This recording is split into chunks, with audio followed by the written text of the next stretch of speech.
Keeping Up with Jones, the Lonnie Jones podcast adventure. I am your host, Lonnie Jones. My wife Jackie and I moved to the city of Huntsville in 1986 for me to be a youth and family minister. I have been a minister since 1980. I have served in this community as a police chaplain assigned to a SWAT team since 1992, and I've been in private practice as a licensed professional counselor since 1998. I'm also an adventure educator and an avid outdoorsman. I dabble in rock climbing and I goof around with Brazilian Jiu-Jitsu. Our life has been full of many wonderful experiences and some just outright adventures. I used to write about those things in a little church bulletin article. So now instead of asking you to read those things, we're just going to talk about them in our podcast. And as we talk about them, we're going to talk about the facts. The facts lead to concepts, and the concepts lead to application. One caveat about the facts is, for the most part, we're going to tell you the facts just as they happened. But every now and then, we're going to tell you the way other people have told us they remember it happening with a little bit of embellishment. It's all good, clean fun and for educational purposes. Thank you for listening, and we hope you enjoy Keeping Up with Jones.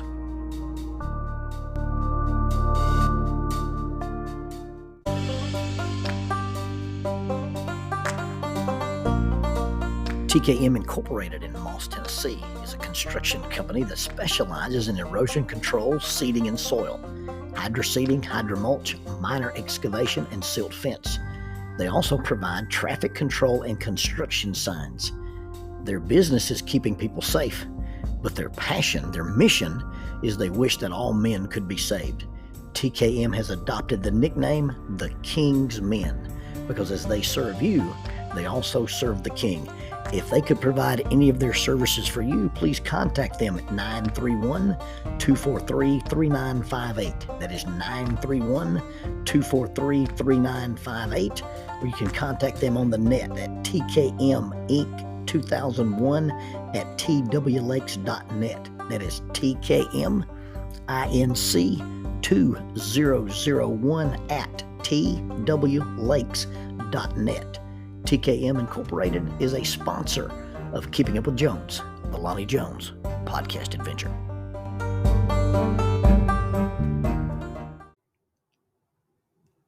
Take a warehouse that's been converted into a jiu-jitsu gym.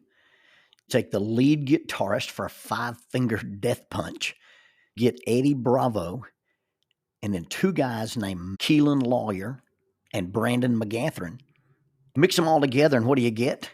You get this thing called the PGF, the Professional Grappling Federation. Now, I used to train a lot in Decatur, Alabama. I would drive over every week and train with Brandon McGathrin. He was just a blue belt, and he was still teaching out of the old Bender's gym. Now, in those days, if my memory serves me correctly, there was only 3 guys in the room besides the teacher, Brandon McGathrin, Keelan, Matt Scaff. Matt Scaff is Brandon's number 1 student, and then a guy that quit. I don't remember his name. Now, this was all like in 2012 or before. I got my blue belt in 2013, and I got it when we were at the old Bender's gym. Now, since that time, everybody in that room has a brown belt or a black belt, but me. Well, everybody in the room except the guy who quit and me. I'm super, super far behind the guys that are brown belt and black belts, and I'm way ahead of the dude who quit. I've actually been doing jiu-jitsu since the early 90s, but I just never did it with the frequency or intensity or the dedication that Matt and Brandon and Keelan had been doing it. Anyway, my only real fantasy in Brazilian Jiu-Jitsu was I wanted to invent a move and have it banned on the UFC. Invented a couple of chokes or modified a couple of chokes. I have a choke done out of a position called the stocks I call the Widener, and I've got a modification from a seat belt that I call the Lindsay choke, and I named it after Lindsay McGathrin, who kind of spurred me to invent this choke when I saw her do a rolling Kimura into a seat belt. but they've never gotten national popularity, and they definitely haven't been banned on the UFC. The closest I ever got to having a move that might be banned was Greg Barber used to use this move on his brother in Velvet Ridge, Arkansas, and he called it the dreaded nose to the eye. He would grab Jay by the ears and stick his nose in one of his eyes, and we finally made that the illegal move, and you'd get disqualified if you were wrestling in Velvet Ridge, Arkansas. It has never made its appearance in mixed martial arts. Anyway, rather than talking about my Brazilian Jiu-Jitsu, let's talk about what Brandon and Keelan have done with Brazilian Jiu-Jitsu. The reason I'm talking about this is they've taken this idea of Brazilian Jiu-Jitsu and they've made a modification. They made an innovation to the sport. It started out a couple of years ago, and Brandon invited a bunch of guys to take part of a jiu-jitsu league, not a jiu-jitsu tournament, but to be in a jiu-jitsu league. Nobody's ever done this before.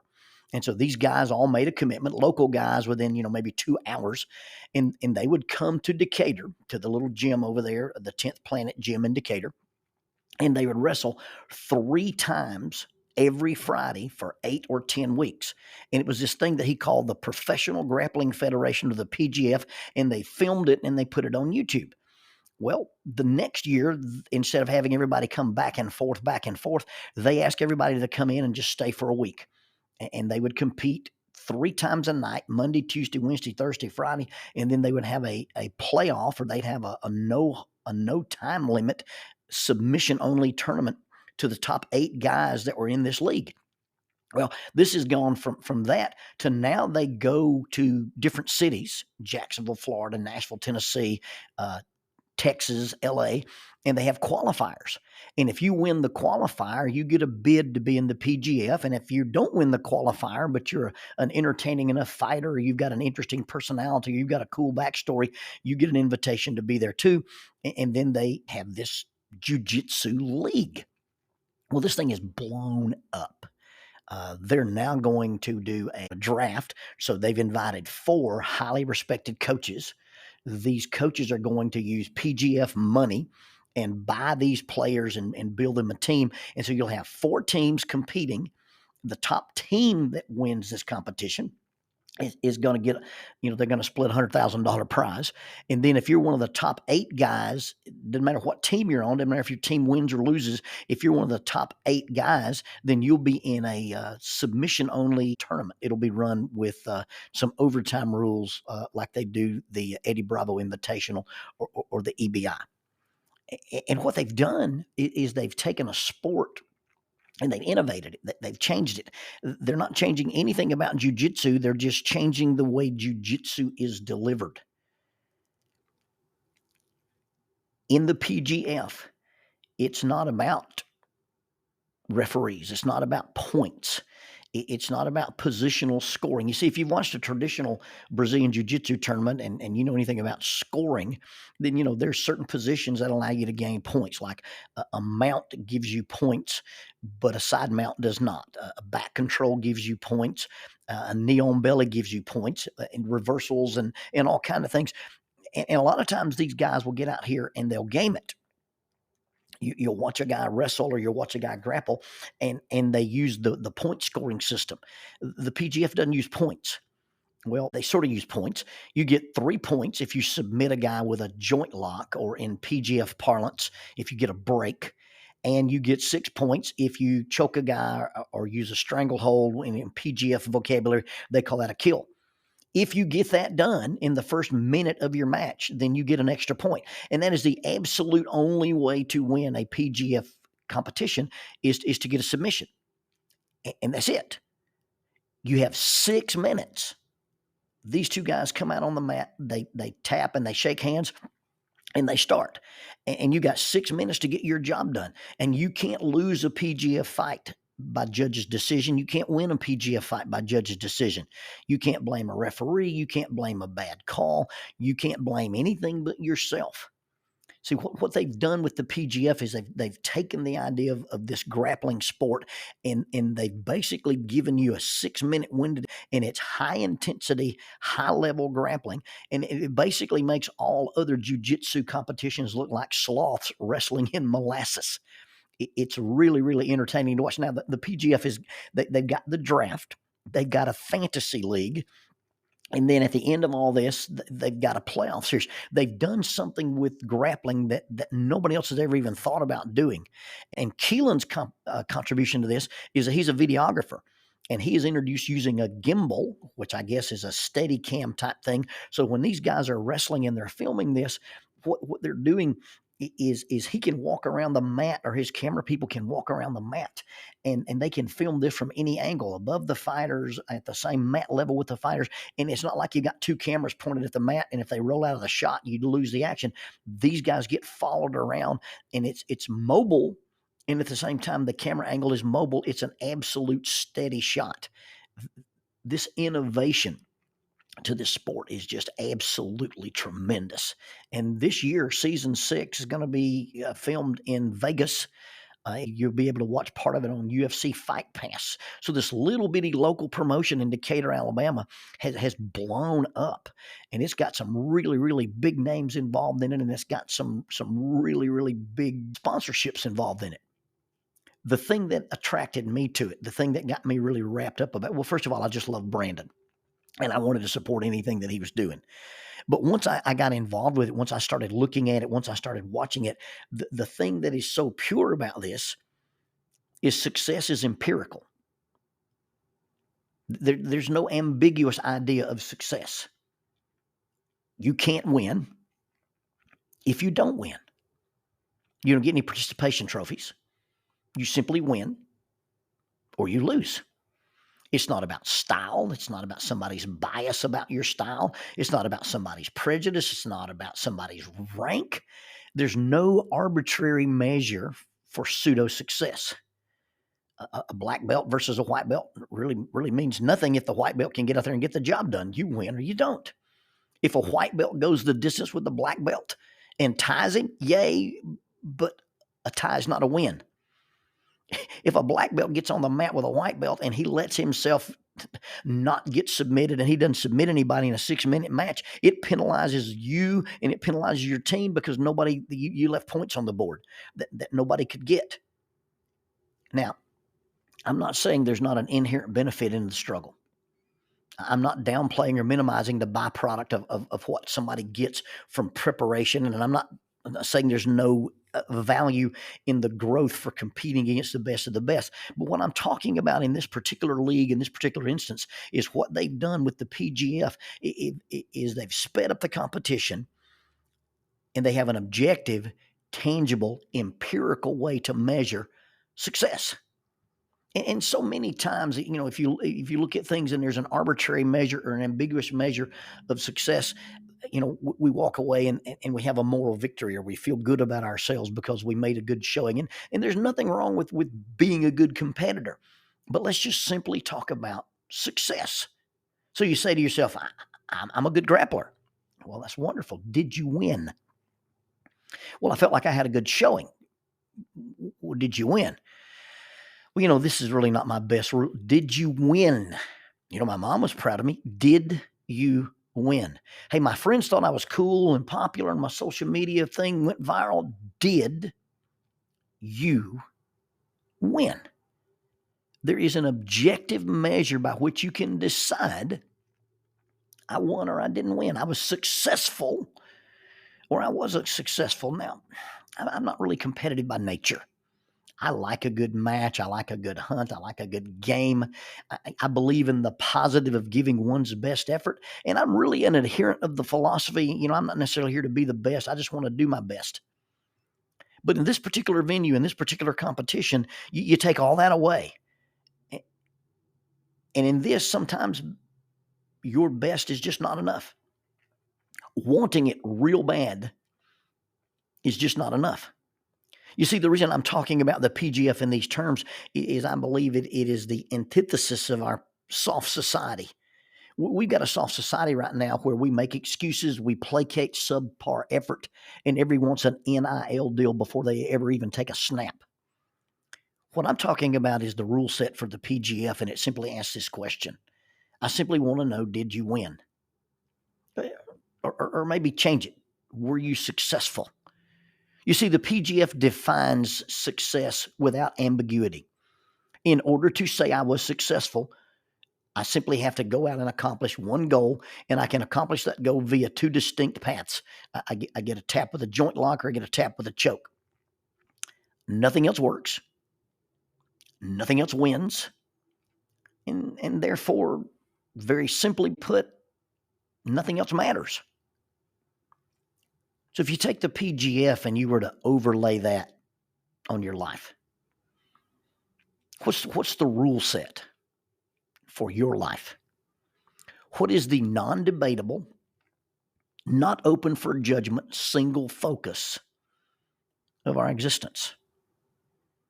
Can you come up with one strategy, one goal, one ending that when you get to the end of it, you simply answer the question, did you win? What did you step out onto the mat of life to accomplish? And will it have any value when you step off? You see, there is probably some value for competing well. There is probably some value for putting in the hard work. There's some value for stepping out of your comfort zone when you're a grappler. But I'm talking about the mat of life. What are you out here doing? What did you step out here to do?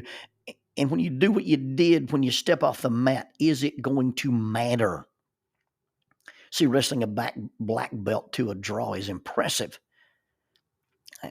And I often feel really good about myself if I can roll with a higher belt and not get submitted. If I roll for a 3 to a 6 minute match with some of the guys at the 10th Planet Gym and I don't get murdered, I feel pretty good about myself. If I roll to a draw or a stalemate with Jerry King or Kevin Primo, I kind of celebrate that. But see, in the PGF, there's no moral victories. There's just simply victory. It feels good. Maybe it even looks good. But after you leave the mat, if it's not a win, it's not actually success. I think we need to have my son-in-law coaches basketball, and he gives this speech about that they're a private Christian school, but they have a blue-collar work ethic, and he has this hard hat that he keeps on the bench with him to remind them of what their work ethic is. Well, I think we need to have a PGF rule set in our lives. See, there's all sorts of measures that we like to use and other people tell us to use. And some of those things are very, very tempting. And, in order to live my life with purpose, to live my life intentional, to seek to be my best, I've got to change the rule set and redo the format. I can't use the rule set you like. I can't use the rule set that's easy. I can't use the rule set that fits your style. See, I have to quit judging success by position. I have to quit judging success by what I acquired, points, money, or stuff.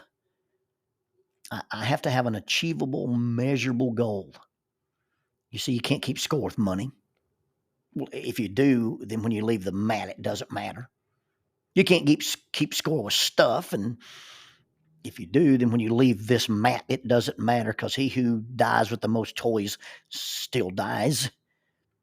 You can't keep score with fame or notoriety.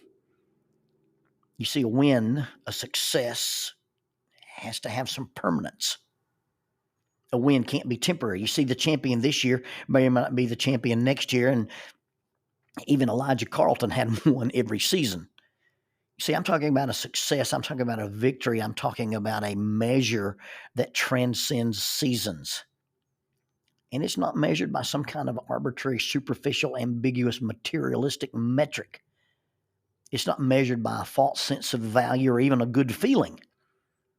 The question, when you've left the mat, you've come here and you've stayed on the mat as long as you're allowed to stay on the mat.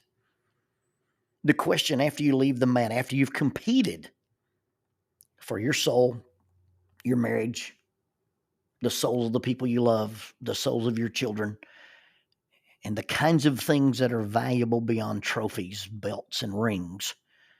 When we finish that struggle, the only question that will matter at the end, and it won't be decided by committee, it won't be decided by judges, it won't be decided by feeling, it won't be decided by popular vote, how we feel or how others felt about us. The only question that will matter at the end of our season, and you only get one season. The question is not about who liked us, not what we collected, not what we amassed, not what did we achieve or acquire. But the question is, after we leave the mat, did we simply do what we stepped out there to do?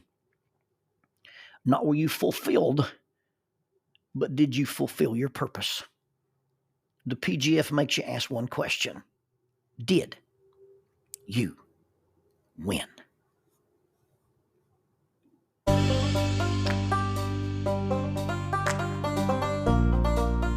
Using the tool of shortwave radio, World Christian Broadcasting literally covers the world every day with the gospel. They use 2 large curtain antennas. One is located in Anchor Point, Alaska, and the other in Madagascar. They send out messages that are recorded at their international home in Franklin, Tennessee. They make available 40 hours of broadcast every day.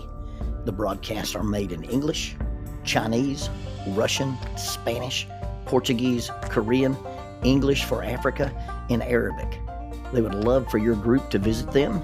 You can bring your ladies group, your youth group, or your men's group. Just give them a call at 615-371-8707, 615-371-8707, or you can go to 3Ws and a dot, worldchristian.org, find the Donate Here button, and make a financial contribution to support this work that literally covers the world every day with the gospel. World Christian Broadcasting, in cooperation with Keeping Up with Jones, the Lonnie Jones podcast adventure.